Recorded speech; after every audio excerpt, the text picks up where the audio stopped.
Chai! Now wow, people wey suppose talk through to power don't off mic. And if we talk, now 500,000 they go summer us, call them hate speech. But fear not, Maiyegun don't come.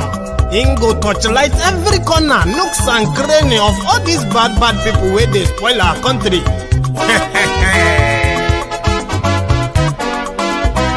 So my people make we laugh, oh, yo, yo. Maiyegun don't come, oh, yo, yo. My people make we shout, oh, yo, yo. Maiyegun don't come, oh, yo, yo. Maiyegun don't come, man of the masses, oh, yo, yo. Maiyegun don't come, oh, yo, yo. Maiyegun Kyari Politico, oh, yo, yo. Maiyegun don't come, oh, yo, yo. This one not the off in mind, oh, yo, yo.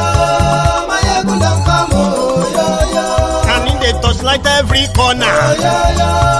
Maiyegun don't come, oh, yo, yo. Okay, some people be they holla say they want the power. Chai. Them be promise us say we go get light and power. Nah. Them hustle sote they can't get the power.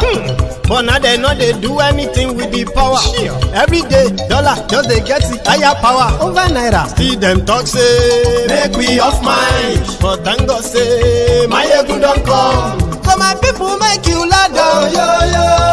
Maiyegun don't come, oh, yo, yo. My people make we shout, oh, yo, yo. Maiyegun.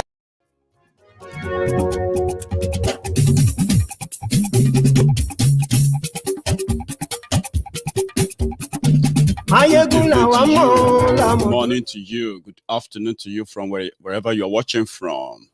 This is Maiyegun live.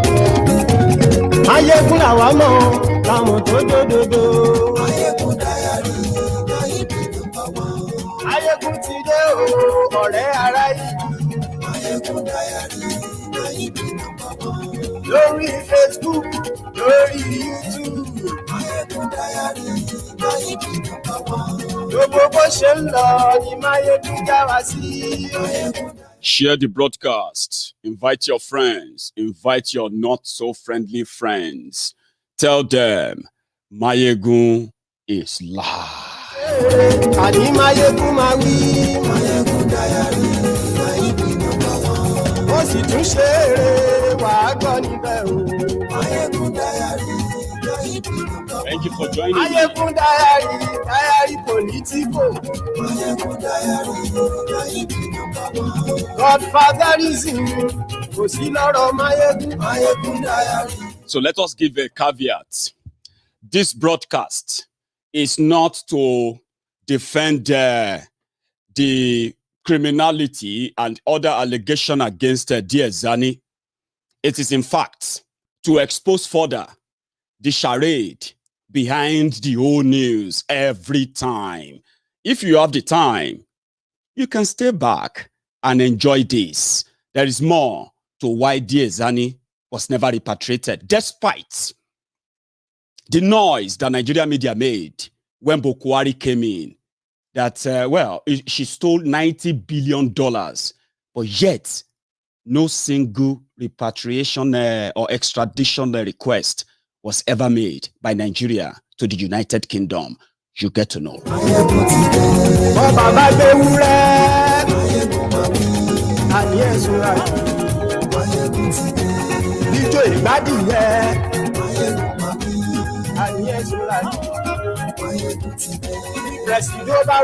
Thank you. Thank you. Let's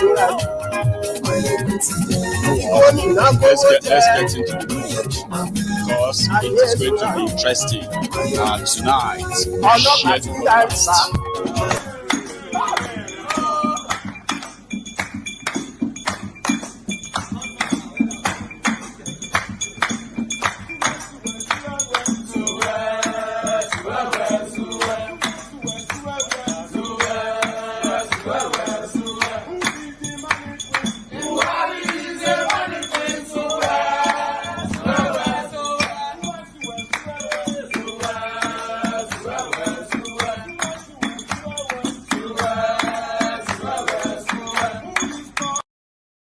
Right.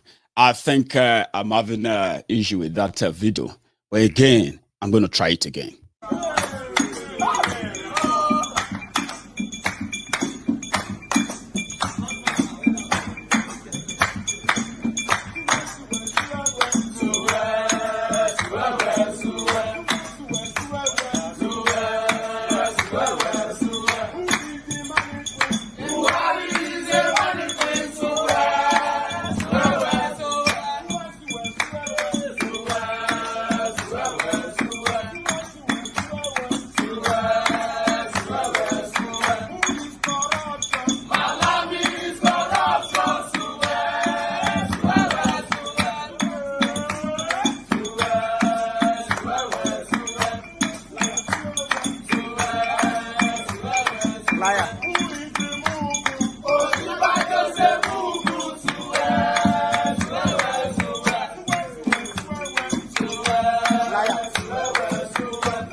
Aṣòfin tí ń rúfin o. Maiyegun mami. Ayé ẹ̀sùn láti. Maiyegun ti dé. Òpùrọ́ olóṣèlú. Maiyegun mami. Ayé ẹ̀sùn láti. Maiyegun ti dé. Ọ̀jẹ̀lú ẹ̀sùn láti. Thank you very much for joining me tonight. Good evening to you. Good morning to you. Good afternoon to you from wherever you are watching from, because this is Maiyegun live. You have been reading about the sale of Diezani's seized properties. Good news, you probably will call it. But there is more to this that you should know, especially from how it all started, how they changed the narrative, how they used media trial to keep Diezani safe, despite all the Buhari and gang told you. They wrecked Nigeria. They left nothing. They stole everything, according to these criminals that have now done worse to you. First, they said, Goodluck Jonathan and his wife were under investigation for corruption. And in fact, immediately Buhari should go into, get to power, Jonathan will end up in jail, and so many others. So they unleashed the campaign of divisive politics that Nigeria has now sunk into and never, ever coming out from again. From what they told us, they said, Dasuki, that one stole $2.1 billion, and he shared the money towards the election of Goodluck Jonathan. Now, they said the real bankroller was actually Diezani. And true to it, by the way, Diezani used that office, right, to be the biggest thief that you would ever come across. Yeah, at least somebody who come from Niger Delta. Somebody who probably knew, well, maybe she didn't, who probably knew what the Niger Delta people were going through. She used that office to amass enough wealth that a guy called Jide Omokore is so rich that they seized, a multi-million dollars penthouse from him, multi-million dollar yacht, multi-million dollar automobiles, properties all over the world from Jide Omokore alone, right? That is the periphery of the story. Meanwhile, when Buhari now came in, they were supposed to go after those things. But here is the story. Number one, they exaggerated what Diezani stole. $90 billion is a lot of money that cannot be hidden anywhere without America, who owns the dollar, knowing. Somebody said they can put it in wherever account. I don't know. However, 90 billion is excessive. Even when they calculated the total amount of money generated by the Nigerian NNPC for the 4 years she was a minister, right? The money didn't even come close to $50 billion. But guess what? APC, they ran with that story. And you would expect them that immediately they gain power, right? The first thing they would do was to request for Diezani's extradition to Nigeria. The day that Diezani left Nigeria was the same day that Buhari left Nigeria for the Chatham House. The day he came to Chatham House to come and talk about what he wanted, that the whole world the whole world will not have to worry about Nigeria if he becomes the president. Today, the rest of the world is worried. And the day Buhari left Nigeria in January 2015 was the day Diezani also left Nigeria. The same plane. From the record, they told us that even though they have, they have pointed out those who are thieves, that we're expecting that once they catch them, they will recover your billions from them, and they won't have to go out there and start borrowing. Even some of us who didn't believe all the lies, we were expecting some miracles for them to squeeze those billions out from those thieves, since now thieves are being thieves, right? But here is the deal. From what we heard, back then, Diezani herself was very smart, playing double agent, ferrying money into APC, ferrying money into PDP, and ensuring that whichever way the pendulum swung, right, she will be fine. And fine, indeed, she is. So she left Nigeria before the end of Jonathan's government, and she's been in the UK since then. Back in Nigeria, the media continue to awash the space. Continue to awash the space with, Diezani, if you see how much she sold, Buhari is going to get every penny back. Then, when they were not delivering, they started saying corruption was fighting back. How many of you remember that time, 2016, when these Buhari idiots were telling us that the reason why hunger is in the land, the reason why people are criticizing Buhari, that there's no job, there's no money, blah, blah, blah, blah, blah, was because PDP stole all the money. And the people who benefited from the money, they are now hungry. And that is why corruption is fighting back. That was what they told you. Remember that period? This is what they did not tell you. When Buhari finally appointed his ministers, and they gave Malami the portfolio of Ministry of Justice as the Attorney General of the Federation, you know what the guy did? Because all these cases of investigation for corruption, for fraud, EFCC work, everything, before they go and do anything, they have to pass it through the office of the Attorney General. So Malami coming in, inheriting the pool of corruption sustained by PDP for 16 years. Rather for them to give what they promised the Mumadus, the Bele lecturers, the Mumu lecturers, the Buhari idiots, Malami opened shop on the whole business. And this is what happened. Let's start with Diezani. There were already investigations, according to them, EFCC investigation, trying to find all the stolen money, including the ones they used in buying properties in Abuja and in Lagos, Port Harcourt, everywhere. They have all the data. They just need, as Nigeria is structured, no organ of government is independent, and none of them. What happened is that they pretend to outside.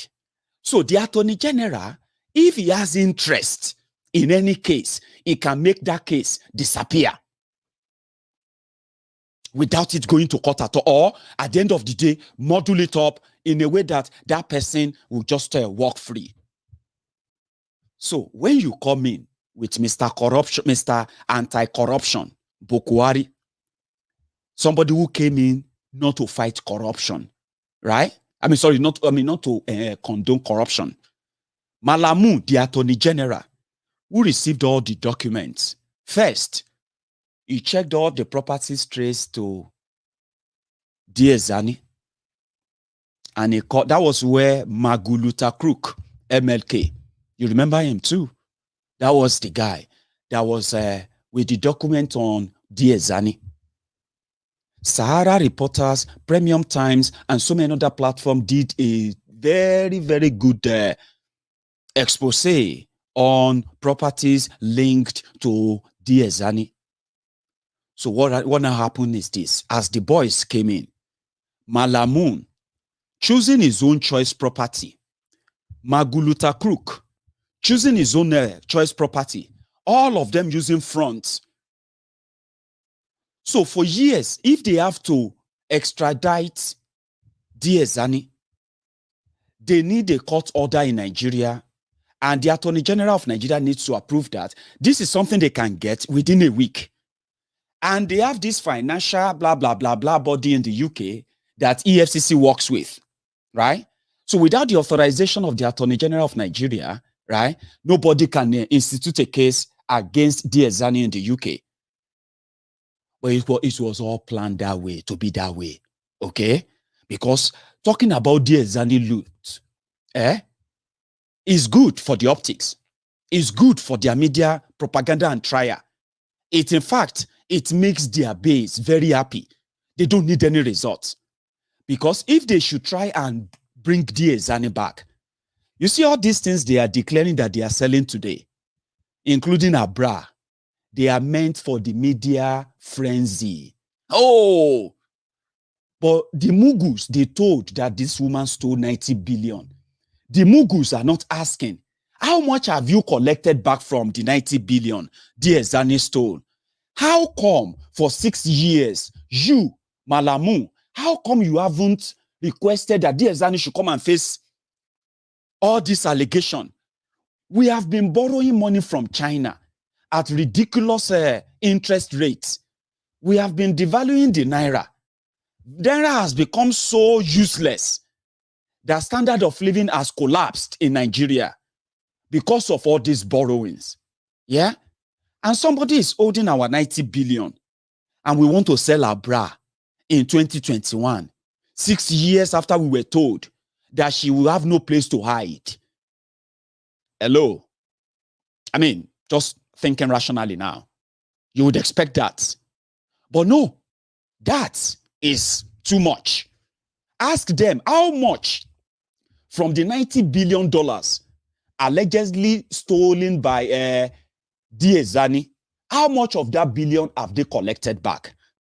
You see, Malami and Magu Looter Krook, they later clashed because Magu Looter Krook, who has the old data, who is the one who is calling all the banks, checking how much money they have, the properties they have in Nigeria, the ones they have abroad. In America, Jide Omokore and co, they have forfeited all their properties to American governments. In a plea bargain, they call it plea bargaining. They are guilty, they agree that they are guilty. The money stolen from Nigeria through the office of Diezani, Minister of Petroleum, in 5 years, made Jide Omokore multi-billionaire who has no business, just errand boy for Diezani. All the properties traced to him, they have been confiscated in America. That's the one America found. What about the ones the rest of the world don't know about? So I am saying that if Buhari genuinely came to help you, I'm still giving you example on Diezani now. I still have several examples of this Malami. This Malami criminal who ordinarily should be in jail is the one interpreting your law. Do you now see why the quota system of a thing is actually the Nigeria's doom? Ask, how come they haven't requested in 6 years?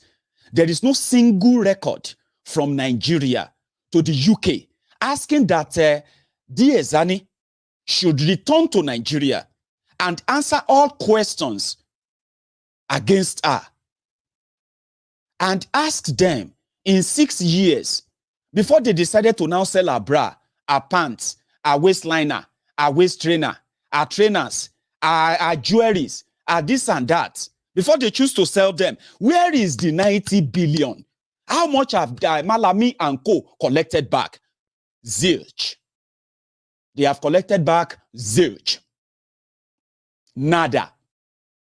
Because what happened is that the properties they can grab, they have grabbed them.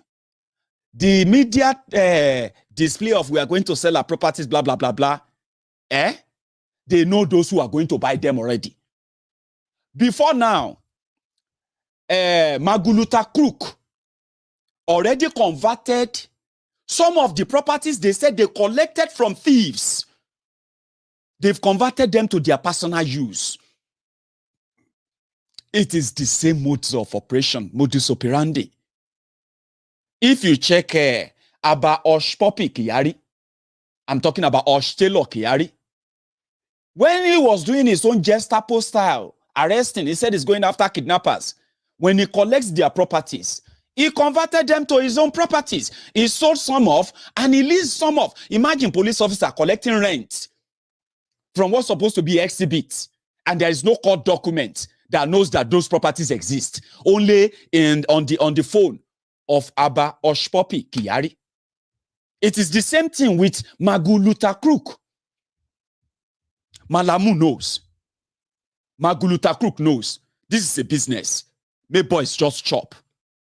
So if you ask them all these questions, before they sell the bra, before they sell the golden pants, before they sell the golden bracelet, or bra, ask them. No be 90 billion una tell us say this woman stole. Since Buhari came in, una don't borrow over $40 billion. If to say now from Diezani alone, you collected this 40 billion, now interest free, Naira could probably right now be somewhere around 100 Naira to $1. What happened to that money? I know you won't have to ask because you are not programmed that way to ask. When you look at the Buhari idiots watching right now, they are not programmed to ask questions because asking questions is too much. Okay? So they have already somehow given that job to the likes of Malami to talk to them. Let me give you another example. You remember, where's that story? I'm going to, because I want to remember the names, because there are names. On this Diezani, by the way, every 2 years is when our story always pop up. Maybe you haven't noticed. From 2016, our story popped up. Diezani is about to be repatriated. Diezani about to blah, blah, blah, blah, blah.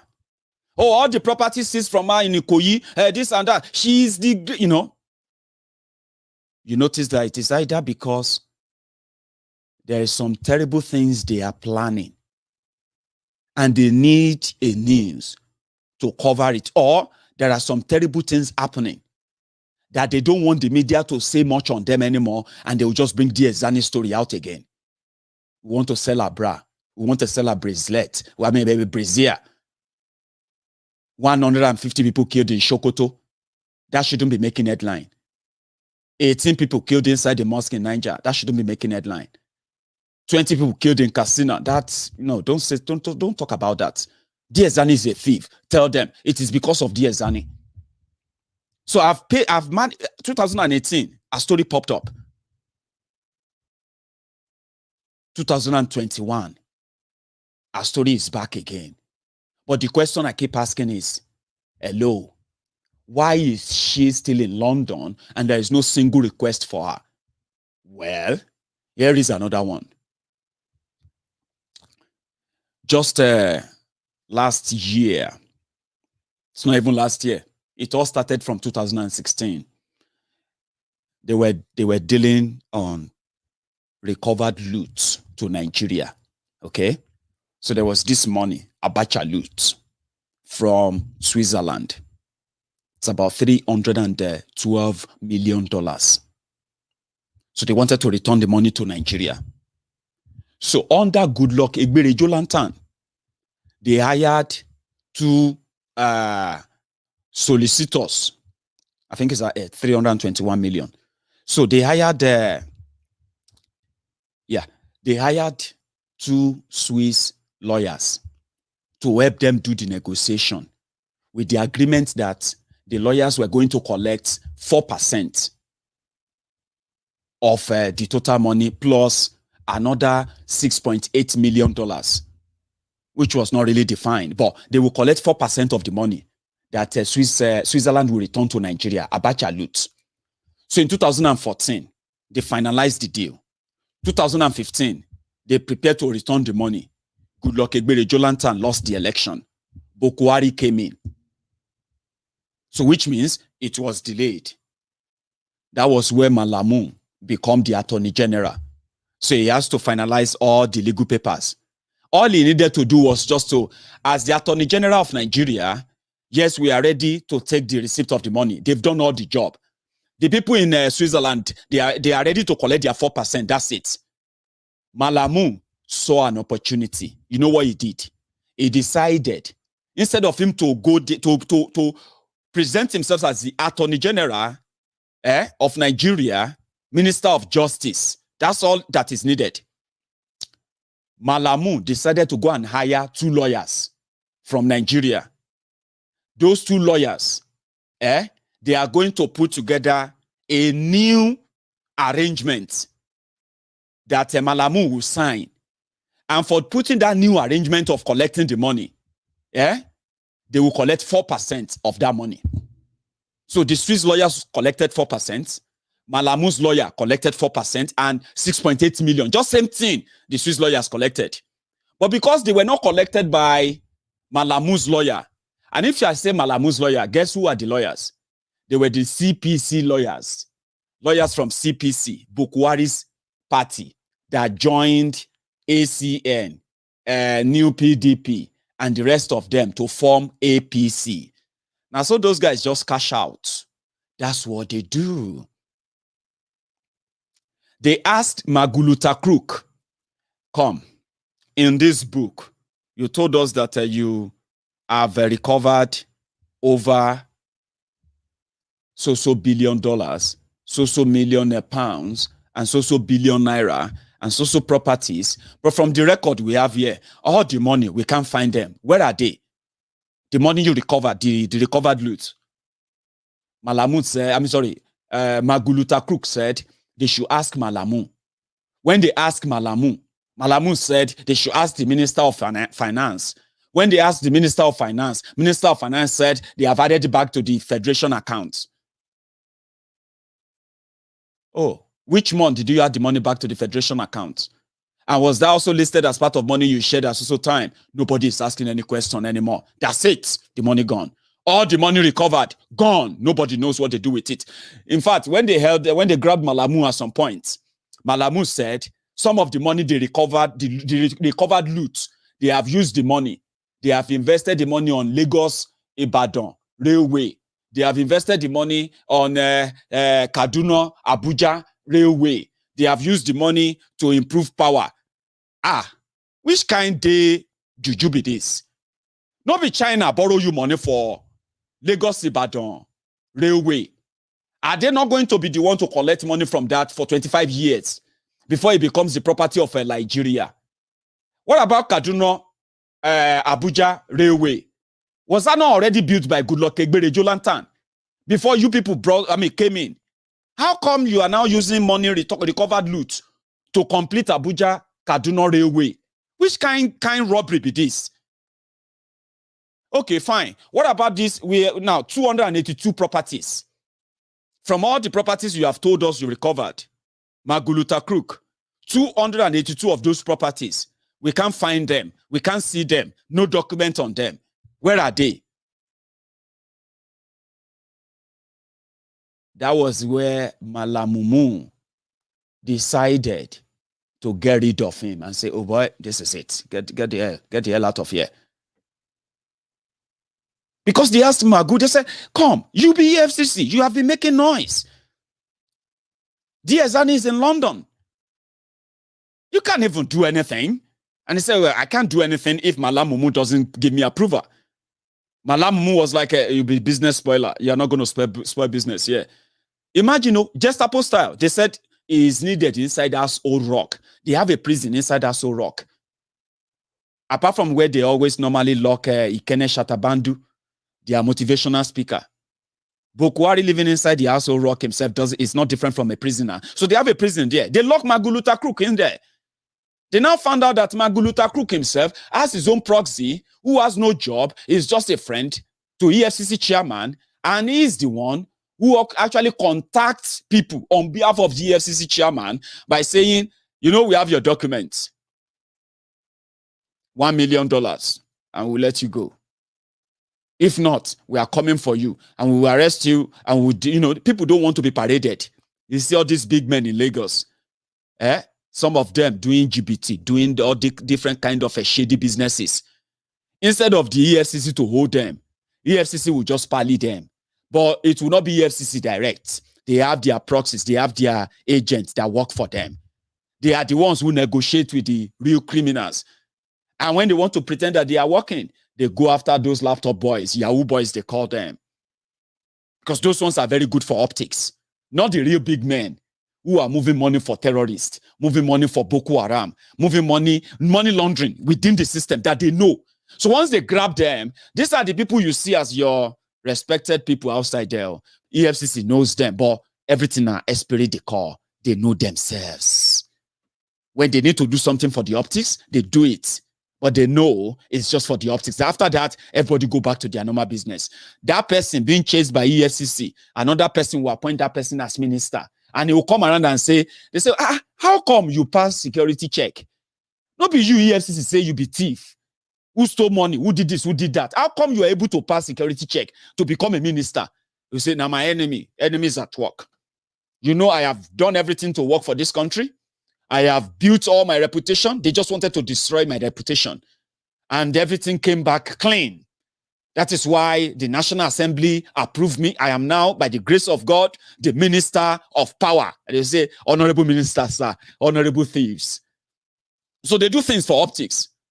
But the most thing there is that on the ground, they are robbing you, denying you what should have built you a better society, something that can give you at least a little bit of trust in that system. And if you don't trust the system, don't lie to yourself. Stop living in denial. You can never, ever succeed in such an untrustworthy, rigged system. They present them as thieves. You want to see them jailed, but they will never be jailed. They will only entertain you. What did they do? Malami and gang. You remember when they said that Dasuki stole 2.1 billion money for ammunition to fight Boko Haram. That was what they told you.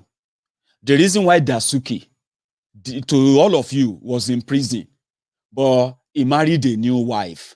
The new wife gave birth twice, and Dasuki was supposed to be in prison, right? For the optics, it was great, it was good. But underneath, why was it all a sham?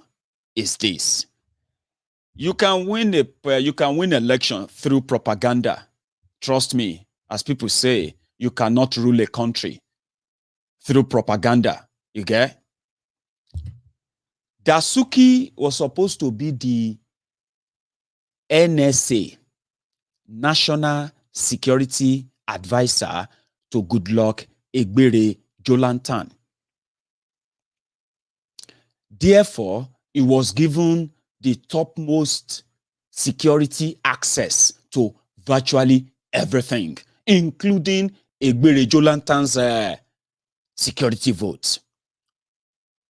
And one of the best kept secrets of all the corruption that have come to light, one of the best kept secret is that of the security votes of the president. This whole thing is a business. And trust me, is all you need to do is once you are in the system, even if you don't want it, it is structured that way. Nobody knows how much Buhari is collecting every month for security votes. And in their constitution, which is actually unconstitutional, they keep saying in the constitution, security vote. I am still asking those who are Nigerian lawyers to tell us where in that constitution it says security votes or the money voted for security to the office of any office holder in Nigeria cannot be accounted for. They can use it forever they want. Politicians told us, and me and you, we believe that. They said security votes cannot be disclosed and nobody can hold them responsible. So how do they get better security votes? Is when there is no security, Abby. So nobody actually knows how much the president of Nigeria is collecting every month because of all this insecurity in Nigeria. If a state governor is collecting, deducting 500 million a month, 600 million a month, some of them deducting up to 1 billion a month before they pay salary, pay anybody, they deduct their own security vote. They call it security vote. This is the money they share to police, chiefs, military chiefs, and all of them as a form of a monthly bribery. So that if they need them to come and crush the people complaining about Fulani terrorists, they won't even ask any question. There will be guns, there will be bullets to shoot you, but there will be no bullets to fight those who are trying to kill you when you need help. Security votes. That is why nobody is asking questions. Security votes is shared to the point that even Bale, local government area chairman, they collect security votes every month. And he shared the money to the same security guys around him. Not to protect, not to provide security, not to buy intelligence or not to buy weapons or anything. Just bribe them. Now security vote, nobody they account for them. But nobody has ever asked, how much do you think the president of Nigeria is collecting as a security vote? So we later found out that Dasuki was the one managing the security votes for Jonathan and for Jolantan. We don't know who is managing Buhari's security votes right now. We don't know how much Jonathan collected for the whole 5 years. We don't know how much Buhari has collected for the whole 60 years. You just know that the budget for the defense is in trillions. And rather than for it to end terrorism, it has in fact escalated it. So, Dasuki, they told us, because it's the NSA that gave him access to the money of the office of the president on security money. Instead of them to now use that security money to possibly help, which is in itself, why do you have to take some money and put it aside when you have a country and you have a budget for everything? Why do you have to take some money and give it to somebody and say for security votes so that he can use at his own discretion? Anyway, they said the money now $1 billion. And it was domiciled inside the Central Bank of Nigeria. So this money, only 2 people will approve money from that account: the president and the National Security Advisor. When APC, Egbekegbe, came in and they grabbed Dasuki for the optic for the media trial, they told all of you the reason why the people of northeast of Nigeria were killed and many of them displaced by Boko Haram was because the money meant for ammunition were shared for election. 2015 election came, and Dasuki, having access to that money, on the authorization of Goodluck Egbere Jolantan, Dasuki became the Father Christmas that APC, Egbekegbe, came to expose and tell us about. But that's all they wanted us to know. Last, all na lamba. No be so? What happened? They grabbed Dasuki.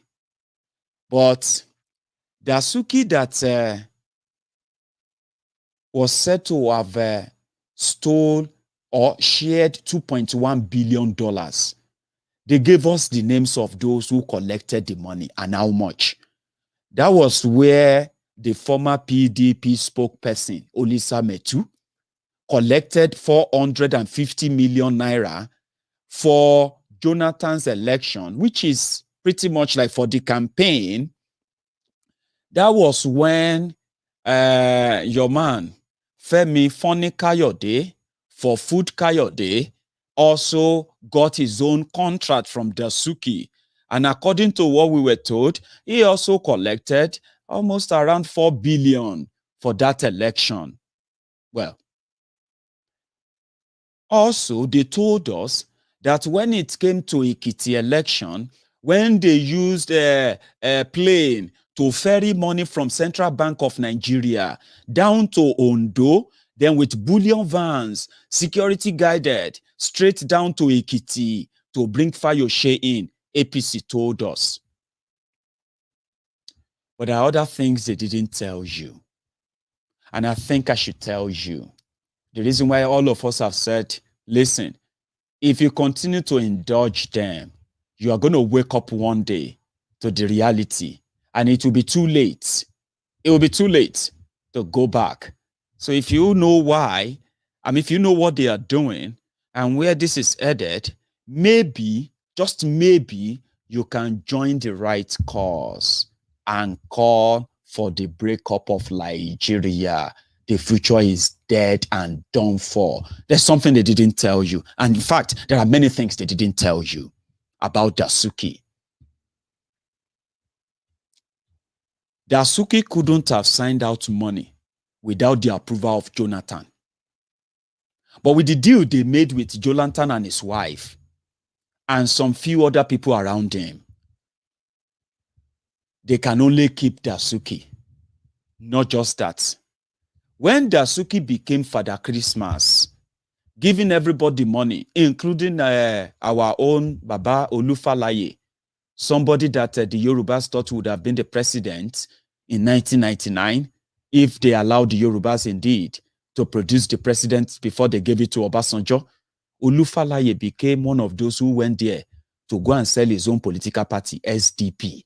SDP of MKO, Olufalaye went there and collected 100 million to work for PDP, right? But they didn't tell you that when Dasuki became that Father Christmas, in fact, APC, Egbekegbe, collected more than 500 million naira from Dasuki. They didn't tell you that. I am telling you now. They gave them this money because after the attack on Buhari, Dasuki, with the approval of Jonathan, sent 2 SUV Jeep, bulletproof Jeep to Buhari. You remember when he was attacked in Kaduna, and they said the attack is convoy. They wanted to kill him before the election. So Jonathan, being a good boy, sent Dasuki to him and said, go and give him 2 bulletproof Jeep. And you can also give him $300,000 cash to help with his security, so that it doesn't look like we are the one having to give him all of that, so he can do whatever he wants, and it doesn't look like I am trying to kill him. Buhari and gang, they collected the 2 SUV. They collected the $300,000.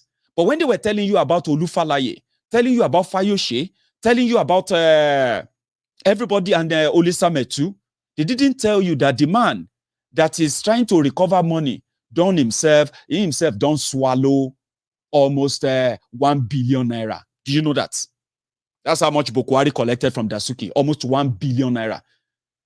Well, that's how much they spent. They said one Jeep cost 350 million naira, PDP style. And they bought 2, and they gave $300,000. Calculate everything and tell me, say the money no reach 1 billion. And no be 1 billion junior brother or junior sister. Alpha. But they didn't tell you that. Another thing they didn't tell you was that the money was not coming from thin air. The money was being provided by Central Bank of Nigeria. And guess who was the governor of Central Bank of Nigeria under Goodluck Egbere, Jonathan? Guess. Do you remember? No, it's not Sanusi. That's not Sanusi. Sanusi was kicked out. But who was the one giving the money to Dasuki? Emefiole. The Mr. Inira. Have you heard about their new one now? They call it inira, enaira. I'm coming to that one. The money was not coming from the blues. All the money they were giving to these people, they were sharing. Obanikoro was the junior minister for defense. Obanikoro was using the military, was using the air force to ferry money all over Nigeria. Guys, because he was sent on that errand. He didn't steal the money. They drove into central bank. They get money from Emefiole. So when they picked up Dasuki, they kept Emefiole. Like, this guy go be genius. This Emefiole go be genius. He go be a very good genius guy that will help us too. And indeed, in 6 years, Emefiole helped them to sink Nigeria. You can pretend for all you like. That is your own cup of tea. They kept him. They did not question him that, you central bank governor, how were you releasing money like that? Did you try to stop it? Yusuf, oh yeah, pick him, arrest him. They no arrest him. They keep him. They said that Suki stole money for weapons. But the person that signed and said, yes, we received weapons bought by Goodluck Egbere, Jolantan's government. That person, his name is Buratai the Butcher. Buratai was not a butcher then. He was the keeper of the weapons of butchery. He was the man with the keys to the house where they were keeping weapons of mass killings. And he approved. He said they bought the weapons. Like I told you, now everybody, they make their own money, business. As Dasuki, they sign papers, say then they buy weapons. And the Nigerian soldiers are complaining that they are not paid. Some of them dropping their fake gun and running away from Boko Haram. Embarrassingly. We didn't know that these guys were smiling to the bank. Maybe the first gun runner in Nigeria was actually Buratai. Because before now, we didn't have all these massive terrorists in Nigeria. As much as we knew about Boko Haram, in 6 years, the person that was signing then that Dasuki was buying weapons under PDP, and they now said, no, Dasuki did not buy weapons, he stole the money. The person signing the paper, they did not arrest him. Buratai, they promoted him. And that was when he started working with stick, and he became a butcher. And suddenly, different terrorist organizations just pop up with different sophisticated weapons, carrying out the unbelievable attacks. When Chibok happened, people said, this is unbelievable. This is unprecedented. This is unimaginable. Then Kangara happened. Kajuru happened. What do you call it? Kagara, Kajuru. And we started seeing mass school kidnappings. We started seeing different terrorist organizations. Maybe Buratai the Butcher was actually a gun runner selling the weapons of Nigeria to terrorists. And when he was using the proceeds, the money, to buy properties abroad, this guy, under PDP, he bought 2 big, massive properties in Dubai for his 2 wives and 1 shopping complex. This is no joke. It's actually there. And he did not deny. Well, you may, oh, are you there, Maiyegun? I am saying it to you now. Buratai the Butcher did not deny. He said he is a rich man, a rich soldier. And he made his money from selling snake venom. Hey, snake venom. Oh boy. Suddenly, the people that now realize that, so this person served them be thieves. When all of us, they chase PDP, they think say they chase PDP. So they replace thieves with a terrorist. Where soldier get money, buy properties for Abuja, for Dubai. Hey, selling snake. Which I mean get, where, people, they ask, but instead of them to ask questions, they started saying, my friend, do you know how much it costs to buy 2 kg of snake venom. Go and Google it. $75,000. Say, okay.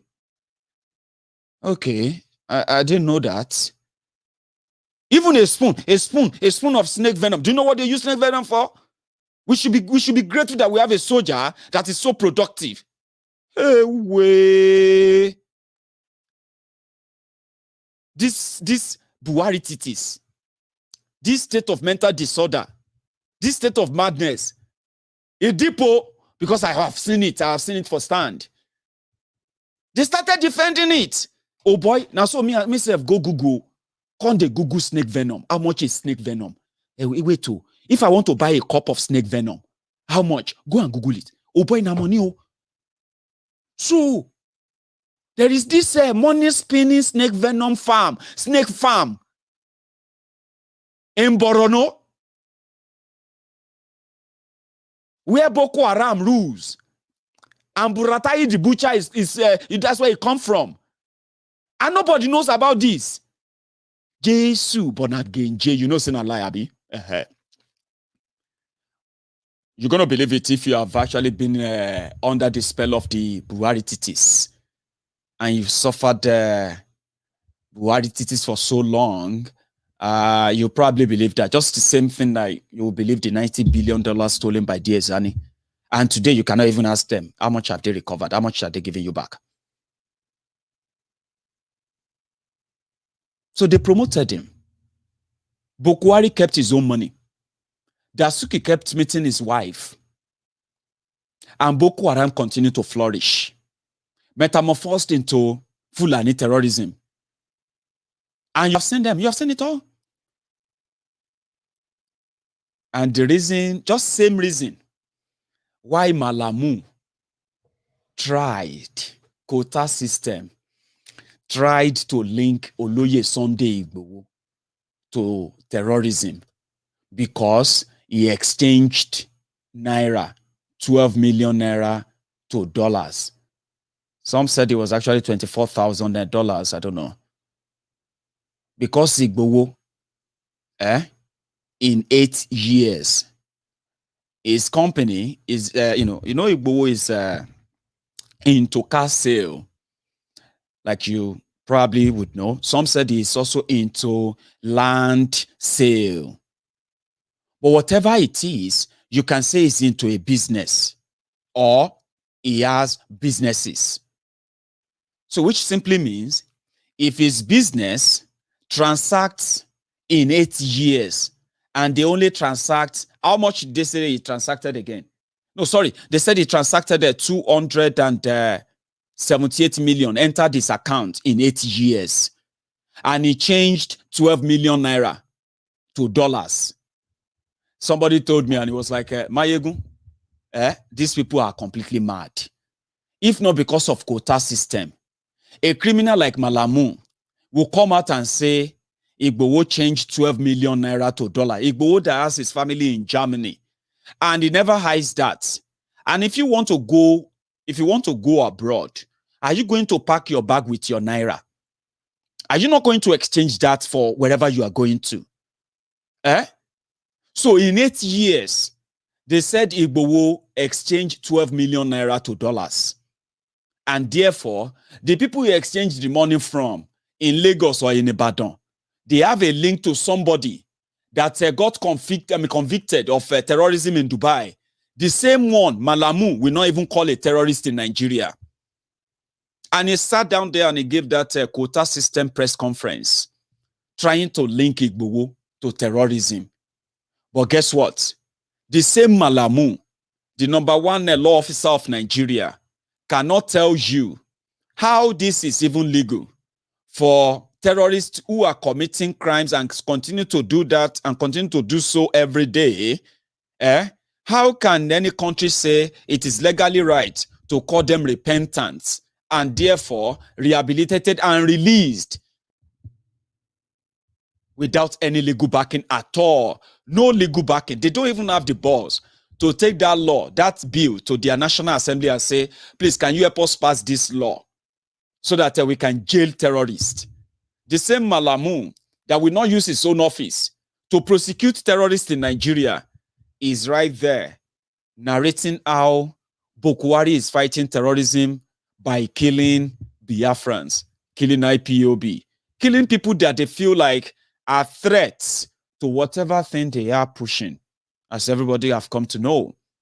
The same Malami will free terrorists and he will jail activists. And he will defend that passionately in front of your TV. And then you look around yourself and you say, to what end is all this? Where is this actually going to? Where is this going to lead us to? If you don't have the answer, I have the answer, okay? They have managed to build a new Nigeria that is actually of their own, their own imagination. And they need the rest of you to live in that world, whether you like it or not. And of course, we are not going to like it. Of course, we are going to push it back. And pushing it back means eventually those of you who don't really see it that way now, those of you who don't really agree with some of this now, thinking that with Buhari's exit, all of this will disappear and everybody will just come back to normal. There was never any normal Nigeria. The end result is that you are going to come around. You're going to come around and agree that it is ideal never to actually engage with this kind of, this kind of characters, because they will continue to use that fraudulent majority they claim to be what? To hold strategic institutions to ransom, and their ideology continue to be enforced on the rest of us. So you're going to come around and you're going to agree that, because it was this same Malami who has no solution for Fulani terrorism, herdsmen terrorism for the southern Nigeria. According to him, there is northern Nigeria, there is southern Nigeria. Southern Nigeria is meant to be the servitude to northern Nigeria, whether you like it or not.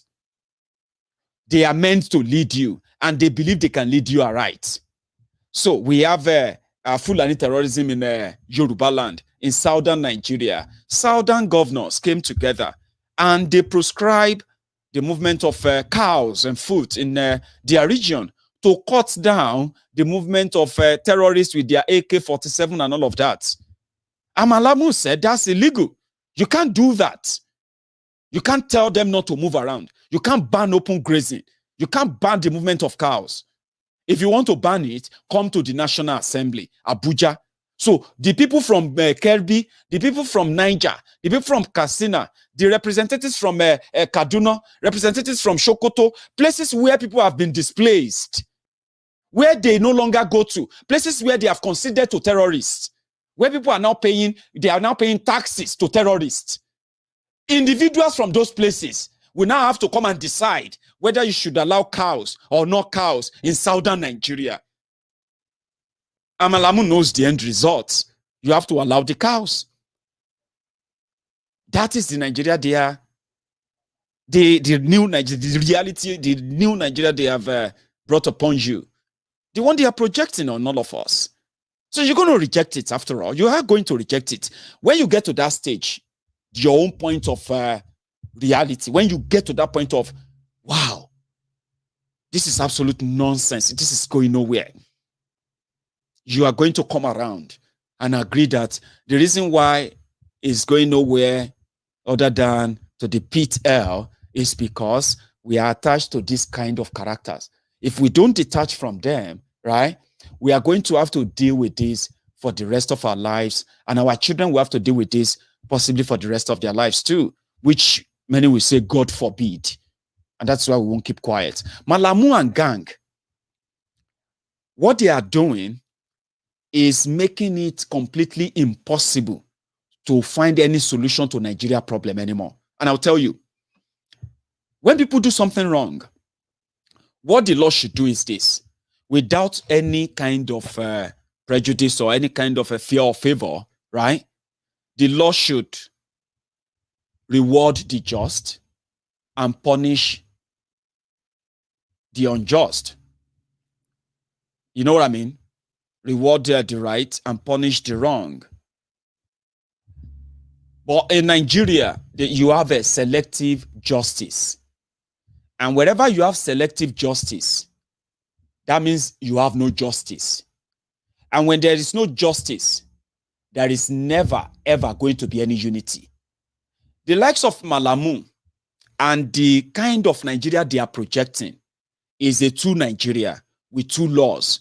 And you have to know your place. When I say know your place, Malami and gang, they know that if a government decide to pardon terrorists or cover terrorists, it is never going to end terrorism. It is going to embolden it. And when terrorism is emboldened and spread, it actually destroys every economic fabric of that area, community, or even country. In the case of Nigeria. So if you shield terrorists and they were never punished, right? And they are being rewarded with money and freedom. So when there is no punishment for terrorism, the punishment for criminality, then that won't stop crime. It escalates it. And in a space where you have insecurity and much crime, what do you get? Economic instability. They all, they say they are like mutually exclusive. They are the same thing. So when your government choose to shield terrorists from prosecution, to shield terrorists from facing any kind of justice that they deserve, right? You have more victims and you have more disorderliness. You have more people who continue to detach themselves from the system. And when people get detached from the system, they arrive at a point where they will say, I don't actually belong to this anymore. In the case of the IPOB, in the case of the Yoruba nation, that feeling is also mutually exclusive. You can't have it both. You can't say you want terrorism, right? Or you deny terrorism that exists, and you also want a peaceful economy. They don't work like that. If you condone terrorism and you pretend to be fighting it when you are not, right? Definitely it stays. And because you are not curbing it, it spreads and it spreads. The consequences of that is that even if you give yourself some glory today, thinking you are doing it right by pardoning terrorists, the effect of that is what we have seen today. More people have been killed.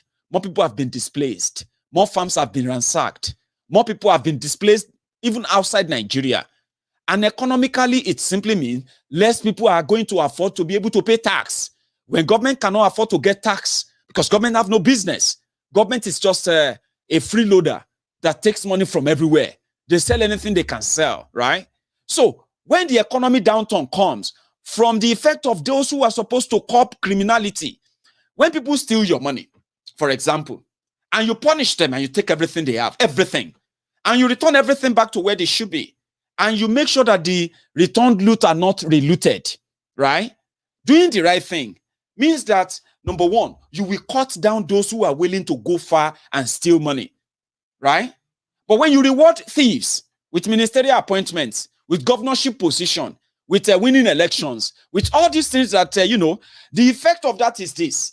It emboldens more. It spreads. Remember when they used to talk about stealing billion, stealing a million. Now, when people hear that they stole billion, people don't really freak out anymore because the number of people stealing now and what they are looting, they have become so accustomed to it because nobody really get punished for it. Everybody just wait and say, I'm going to wait for my turn. So same thing is happening to the issue of security.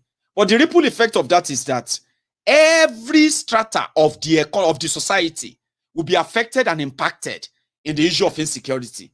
When you are unable to work, you will not be able to generate revenue. If the government doesn't, if the people don't work, government don't get money. That's it.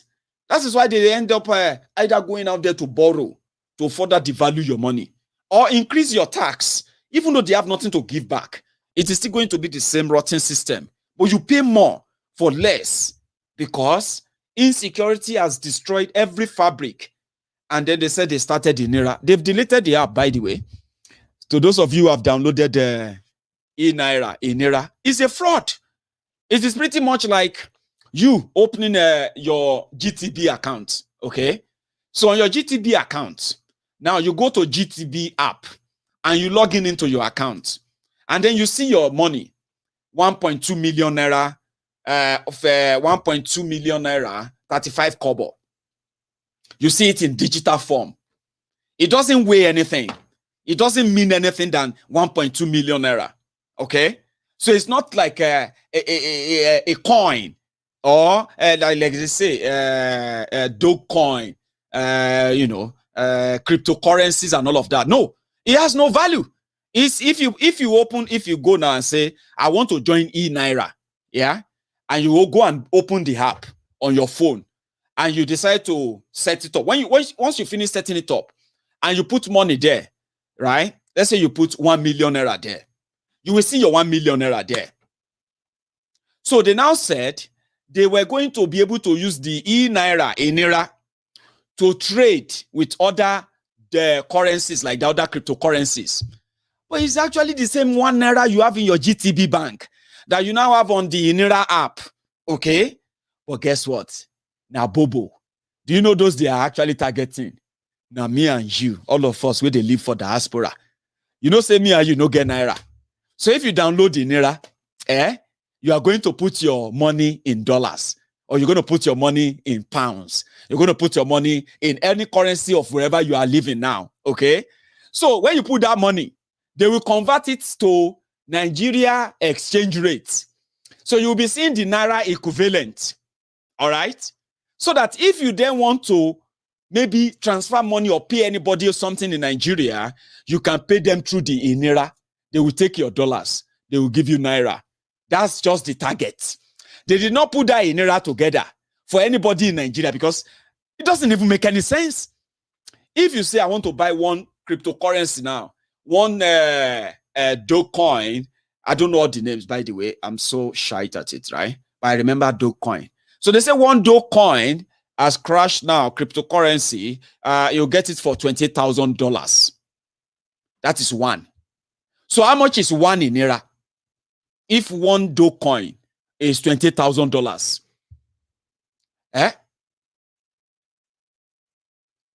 how much is one inira? 1 naira. I be $28,000. Now GPT. I know be economist though, but when I see fraud, I can sense it from far. And this evening, they said their Google Play, they have deleted the app because it's like they don't understand it too. They've deleted the inira app. So I also read it somewhere that these same fraudulent people, they are planning to go and borrow $200 million to buy mosquito nets for Nigerians so that they can stop malaria. Nigeria, they will go and borrow 200 million. How much is mosquito net in the market now, by the way, since the naira is what it is now? I read it somewhere, they said a mosquito net in Nigeria is about 950 naira. Let's say 1,000 naira. If your 1 naira to, if your dollar, if your naira is 570 naira to $1, let's even say it is 500 naira to $1. That means $2 will buy you one mosquito net. Now let's use that $2 in the $200 million they want to borrow. Divide it by that. How much? That means they will be buying 100 million mosquito nets. I think I did right. Tell me. I'm going to read my comments. I think I'm getting better in my mathematics when they are not having any extra. Because, $2 will be 1,000 naira. So let's say you buy one mosquito net for 1,000 naira. Yeah? Since they want to borrow 200 million, for you to know how much that will buy for them in the market, tell me. Yes, I was right. You don't know how that feels. I'm so terrible in mathematics. I'm so terrible in add-on and all of that. And when you say I was right, that's good. The children are watching, and it's not good that, Uncle Maiyegun does not know maths. Uncle Maiyegun doesn't know maths. So let me say it again confidently. $200 million they want to borrow.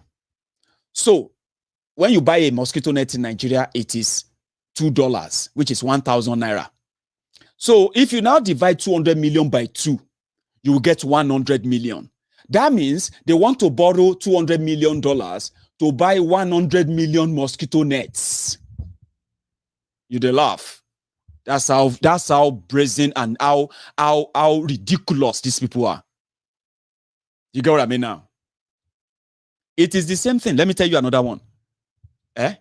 Switzerland, they returned Abacha loot. Are you with me? They returned 1.4 or 1.2 billion Abacha loot. When Nigeria collected that money, they gave part of the money to Pastor Ruga, Ikene Shatabandu, and they said he should start sharing the money as trader money, market money, to lift 10 million people out of poverty. Then they now went back. They now wrote a loan request to borrow to borrow 350 million from World Bank to fight polio.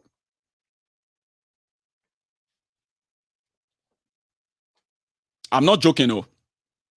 They collected return loot, interest-free. They did not deduct money from that to fight polio. They gave it to Pastor Ruga to go and fight poverty. Give people 10,000 naira so that we can lift 10 million people out of poverty. They were sharing the money. And they decided to go and borrow hundreds of millions of naira, dollars from World Bank to come and fight polio. That's how ridiculous they are. They don't have money for 2022 budgets. But guess what?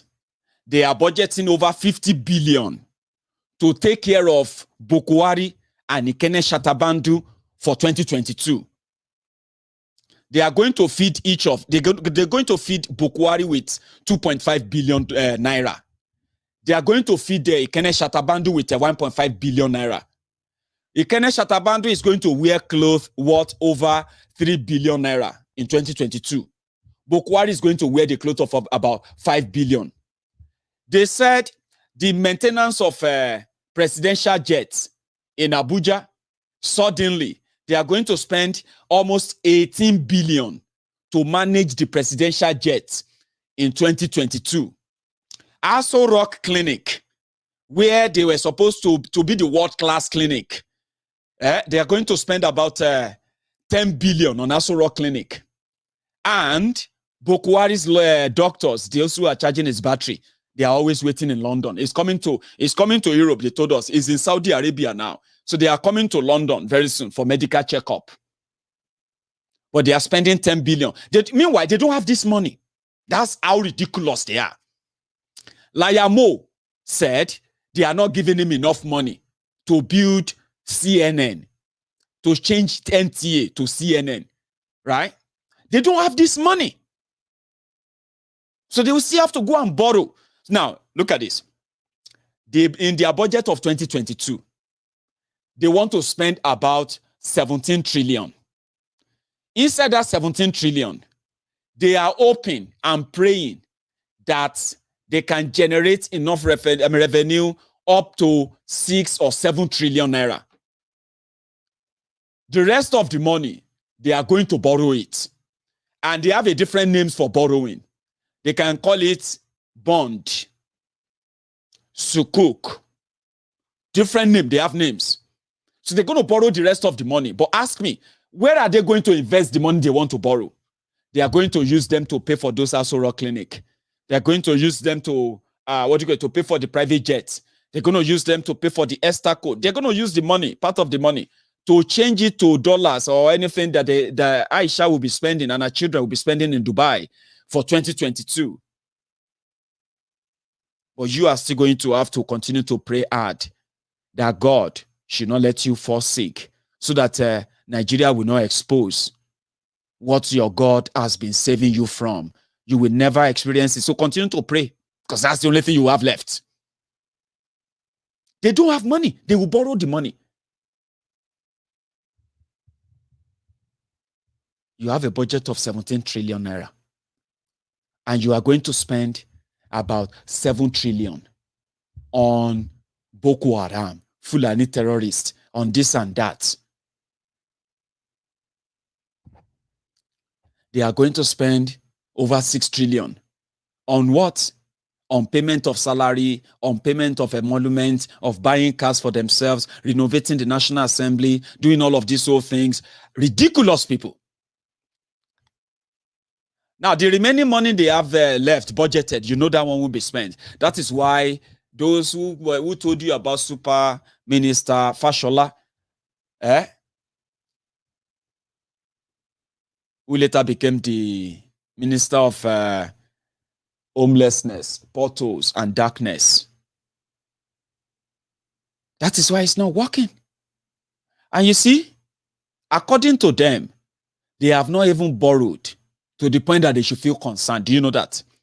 They asked the Minister of Finance, now every time where you want to talk, every time where you talk now to borrow money, are you guys not tired? Naira to a pound is now 780 naira to a pound sterling. By December, who knows where it's going to be?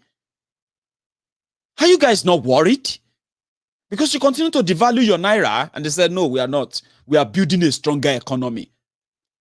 That in 25 years' time, all of you will stop complaining. Hey, 25 years' time, oh boy, the hunger, 25 years. Oh boy, unago tough. You have to be very tough and strong. Oh. They are going to continue to borrow. You're going to wake up by December and you're going to see that a naira to a pound sterling is now 800 naira or 850 naira. You wake up in January, February. By the time you get to the time they will begin to actually steal more for their bogus election, then you probably will be getting your dollar for 1,000 pounds and 1,000 naira to a pound. That means if I'm holding 1,000 pounds, that will automatically give me 1 million naira. So if I have 10,000 pounds, I think that will automatically give me 10 million naira. Oh boy, I will just be millionaire overnight if I have 1,000 pounds. Well, to me, that feels that's a lot of money. But you know, to you, it will take away your jobs. It will take away your businesses. It will take away almost all your savings. And at the end of the day, when you look back, you're going to remember what Maiyegun told you about economic jihad. The one that they fight you without guns, without anything, where they steal from you without touching you, and you feel it. You watch your savings, you watch your investment, you watch everything disappear right before your eyes. You become a struggler. That was not what it was 5 years or 6 years ago, was it? I'm just trying to remind you to tell you how much they touch you, how much they affect you without touching you. Get what I mean now? So, Malamu and gang asked them about your 90 billion. Maybe that can actually repay back some of the loan, and your naira can be better, and your jobs can be back. I mean, real job, not the servitude one of Hushtailor one. One of the guys who took a decision today that we should also mention is the governor of Benue State, Ortom. Ortom came out and he signed an amended law into a new law in Benue State. Ladies and gentlemen, it is now legal for you to carry guns in Benue. So if you have guns, or if you have a means of buying one, you can now legally carry one in Benue. And if you're a volunteer who is ready to go after any of these terrorists and all that, we know you are not trained. But even if it's just for your own protection only, you have a legal right to carry gun. We are waiting for their spokesperson from tomorrow to speak out. But there's something so hot about this Ortom. Every time they say they call the Northern Governors meeting and they take a decision against the South, they always list Benue, Kogi, Plateau State, Kwara, and where else again? They always list them as part of the North. And these are the areas that Fulani terrorists have wreaked havoc beyond anyone's imagination. And they will say they are against this, they are against that. And you ask yourself, how come Ortom was part of them? And some said, oh, Maiyegun, no they gawk yourself, Jare. These people, all of them be the same. You know, it's crazy. When they want to say northeast, northwest, southeast, southwest. Then they created north central, south south. I mean, why is it south and why is it a north central? Why is it not a south central? Why are those states, the middle belt states, called a north central? Is it not to always politically cajole them and drag them into something, even if they are being killed? So there's something odd about Ortom and Benue. Maybe I'm just the one who is not probably up to date with the guy. You get what I mean? He's out there, he's outspoken, he's there talking about what they are facing in Benue, how much Buhari is complicit and all of that. But when they come together as their northern governor nonsense,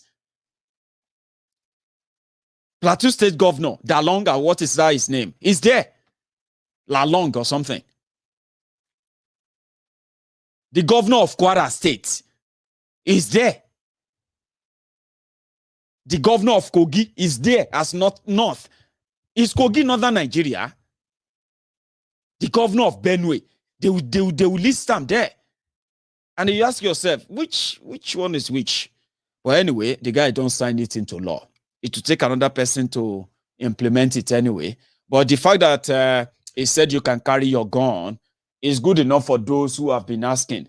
Let us stop talking. We'll defend ourselves. We asked those southern governors too. Maybe you should do that. If they won't let you get Amotekun to do their job, if they won't let ESN do their job, maybe you should all give us a gun license. You know what I'm talking about?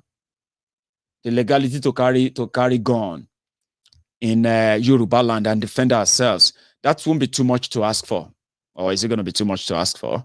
So the Yoruba governors, you are watching, give us the license, give us the approval, make the law. People will go get they go pay you. You'll make a lot of money from granting license to people because a lot of people will get their license so that if any Fulani paraded anyhow, these are the guys who are actually, they don't have any. See, let me tell you something, right? Let me tell you something. If you notice how these Fulani, Boko Haram, those ones are not hiding. Are you with me? Those ones have the mandate and their financier, the sponsor who trained all of them, is that Nigeria must be Islamized. That's it. No two way to it.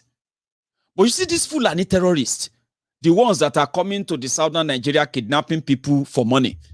And those who are ransacking the entire middle belt, killing thousands of people, turning the whole place to graveyards. They are a bunch of cowards. Did you know that?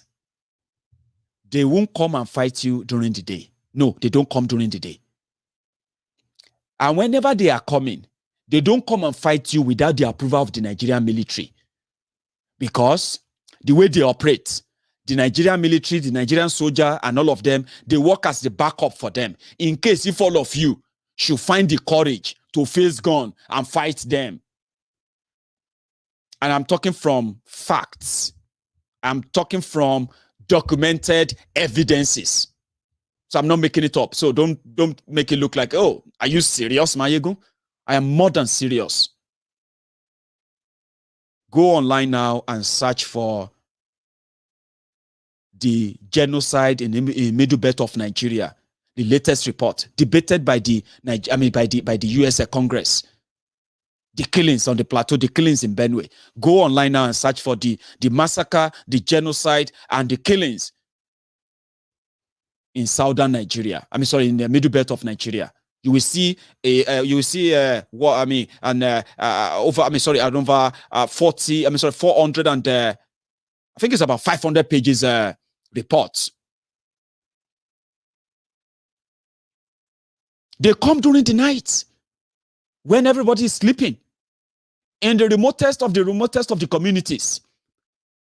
They surveil the area for days. Once they capture all they have to know about the area, they come during the night when people are sleeping. So they will start burning people's houses. They will start lighting up houses. So when you see your house on fire in the middle of the night, the first thing you're going to do is to run outside, isn't it? So the moment you run outside as coordinated terrorists, they swoop on you. They start killing people. Coordinated attack. When they finish, they can last for hours. And they can go into more than 10 communities. The same attack carried out simultaneously. So as you are hearing that they are attacking this place, other people in other places are under attack. Some of you have to meet yourself in the forest where you are running away. So what people do is that once they manage to get out of all those gunshots, they run into the forest, into the mountains. So that when the light comes, when it is the day, the terrorists will disappear. Nigeria military will come. And Nigeria military will start arresting every young person they can see. If they know that some of them are already angry, carrying their dead body, carrying the innocent people, children, women killed overnight, some of them burned inside, they are burned in their sleeps. So the military will come in. You will see soldiers, you will be hearing like they will be telling you, all of you should behave yourself. So if any of you try to group together and say you want to protest or anything, they will shoot and kill all of you or arrest them as those who are causing problems. Their media, they are already there. They will say there were clashes between herdsmen and farmers in these communities. Can you call that one clashes? They are a bunch of cowards. Okay? So if you give everybody the license to carry their own gun, so even if you come around in the middle of the night and I'm sleeping with my gun, I know it's you. When you begin to bomb properties, if only 50 of us were able to bring out our guns, even if you are 200, by the time you start falling one by one, and they start falling from the corner of the whole community, they will run away. That will defeat the purpose of all this crisis. And that is why Boko Haram and gang will never allow us to carry our own guns. But the Boko Haram terrorists, all the terrorists can carry AK-47. So how is that fair? How?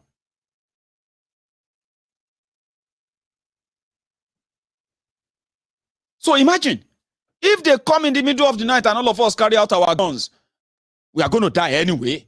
So it's not better to die fighting than to die running to safety, where Nigeria will eventually abandon you. You see, all the properties you are running away from, they are going to be burnt away anyway.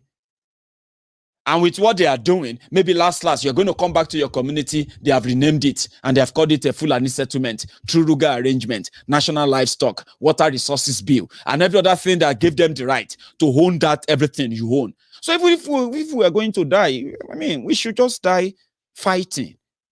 The Yoruba governors, nothing will happen to you if you do that. You should try it and see if the Fulani terrorist advancement to the southern Nigeria, will not stop and disappear immediately. License the guns so that you know those who have the license. Stop telling us that it will end up in the hands of criminals. I beg you, the real criminals are the Nigerian police force that are going to be selling police guns to criminals. If I have the license to my gun now, how can you then say I'm going to be a criminal because I have a gun to protect myself against any kind of external aggression coming to my property? So if I'm licensed and I fire my gun, of course, I'll report myself to the police station to say, I got some guys who came around yesterday and they didn't find it funny. We managed to have a shootout that they would never come back again. I just want you to know that if you see any of them with gunshot wound, they might be those who came to my house. So just to let you know, I fire my my firearm yesterday. That's how a society works. That's how we get to know. And it's the job of those in government, those corrupt criminals, to do it right. So if you don't do it right, that's on to you. Give us the right to carry our gun and defend ourselves. Even if you don't want to give us a right to carry gun, especially you, the Biafran governors, surprise us, unprescribed by IPOB. Give ESN the authorization to go ahead and be the security force in Igbo land and see how everything will turn around. And I mean it. See how everything will turn around. The reason why some of you are working under the current arrangement is because of the compromise they have on all of you. All die, not die. If you don't do it now, we are going to possibly read about you when you become a victim of what you are trying to hide from the people. I decided to say this today because the actions of these criminals, they have consequences. And I am somebody who always believe that there is always a consequence or consequences for every of our action. So if you are old enough to be responsible for your own action, at the same time, let those who claim to represent you speak for you. Knows that they should be responsible for their own actions, or you should be responsible for the consequences of it, because the fact that they are playing you enough, that Buhari And Diezani is what all of you want to talk about. The Buhari idiot. You were told that corruption was fighting back when you brought in corruption in there. I mean, that's going to be another chapter for a whole episode in another day if we begin to talk about this corruption and these corrupt criminals that continue to play with your emotion. I don't know how deep you are into this, but with Malami and co, trust me, you shouldn't call anybody Mumu this time around. Trust me, because these are career criminals the consequences of their actions are what you are facing in Nigeria today. And the more you indulge them, the longer, even worse, it's going to become. But again, I am not here to judge you or tell you what to do. I've just told you, probably you should not expect too much. And if you are one of those who are not expecting too much from them, join the gang of the rebel. Those who have said enough, we are tired of hearing all these stories. Can we just have our own country? Can't we just go on there and push for a referendum? Join us. Now, number we never get. If we have enough number, we can get rid of these guys overnight. And because you have not joined us yet, because you believe maybe we are wrong, look around you, right? We are the only people who actually love Nigeria. Do you know that? All of us asking that Nigeria should come to the table and discuss how to peacefully break up, so that all these headaches, all this quota system, all this division, all this profiling, and all the manner of madness that Nigeria has brought to us, we can divide them and we can begin to treat them by ourselves in our way. I mean, we are the friends of Nigeria. Look at those criminals who are presenting themselves, who have the opportunity of making your lives better, so that somebody like myself will not be able to ask you, what is your gain? What is the reason why you want Nigeria to remain? Somebody like me won't have anything to say if these guys actually love Nigeria and they are doing the right thing to that country. I'm talking about if they are really patriotic and they indeed love that country. You don't treat something you love like that. If you love something, you will care for it. If you love someone, you will care for them. You will protect them. If they are hot, you are hot. You feel bad when something terrible happened to them. But look at these criminals. They are those who are committing the terrible things. They don't love the country. They have no interest of it at all. All their actions shows that they will always have an alternative. If they don't have the properties they bought abroad with your money, they also already have a place booked for them elsewhere in all part of the world. And it's just going to be a flick before they find themselves there. So they are ready to loot and steal and destroy everything in that place for whatever comfort they can buy elsewhere. You have nowhere to go. You have nowhere else to go to. They continue to tell you that because you have nowhere else to go to, you should not listen to people who said, of course you have somewhere to go to. And that is a country that is yours. A place where a Malamu will not be the one telling you what is right or wrong, lawfully and legally anywhere. Because look at it this way. Look at him. So those who stole from you and those who believe that your healthcare system is not good enough for them, your education system is not good enough for their children, your Nigerian make cars are not really good for them, except the one they have to steal your money and exchange to go and import for themselves. Those who felt like, no matter how much you try, Nigeria can't build any refinery, except if Nigeria actually buy the fuel elsewhere and put you under this immense economic pressure that seems to be like endless. Seems to be like something that will never end. Now, if they love you, what would it take them to invest the money they are stealing from you in that same place? Build your electricity, build a good transportation system, a very good healthcare system, a good education system, a good security system, a working economy that you don't have to be the best in the world, but something that gives you a dignified life, a dignified life, something that people can say you are human, be treated like one. A society that doesn't treat you like an animal, treat you like you are a commoner, or you are just like many Nigerians. That's not too much to ask for. And this can only be granted if these guys are not sabotaging you, are not looting and stealing from you, are not shortchanging you for their own selfish and immediate gain. They don't love the place. We don't just ask you to ask rightly that you want to be able to decide how you are governed, not with these bullets and guns. We are the people who believe that the bloodshed can stop if those who are milking from it no longer have such power or control. And Nigeria is their enterprise. It is a bloodbath. It's the whole history about Nigeria is of blood and blood and blood of innocent people slaughtered, killed, just to keep one fake country together. And through that blood, these guys make all the money and power they think they have. So if you break Nigeria, you will save a lot of lives. You will save a lot of lives.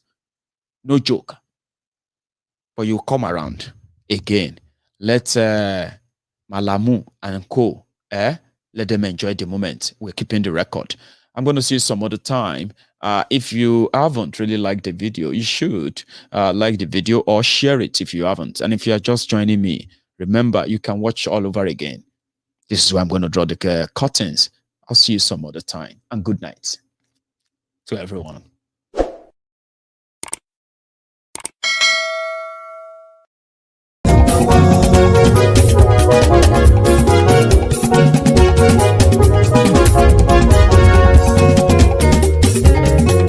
Àní ẹ̀sùnra kì í. Maiyegun ti dé. Maiyegun ti dé. Ọ̀jẹ̀lú ẹ̀sùnra kì í. Maiyegun ti dé. Àní ẹ̀sùnra kì í. Maiyegun ti dé. Lórí Facebook. Maiyegun ti dé. Àní ẹ̀sùnra kì í. Maiyegun ti dé. Lórí YouTube. Maiyegun ti dé. Àní ẹ̀sùnra kì í. Maiyegun ti dé. Wọ́n bàbá gbé wúrẹ́. Àní ẹ̀sùnra kì í. Maiyegun ti dé. Ijó ìgbádùn yẹ. Àní ẹ̀sùnra kì í. Maiyegun ti dé. Presido bá rúfin o. Àní ẹ̀sùnra kì í. Maiyegun ti dé. Igbó nìna kówó jẹ. Àní ẹ̀sùnra kì í. Maiyegun ti dé. Ọlọ́pàá tí ń gba rìbá. Àní ẹ̀sùnra kì í. Maiyegun ti dé. Aṣòfin tí ń rú.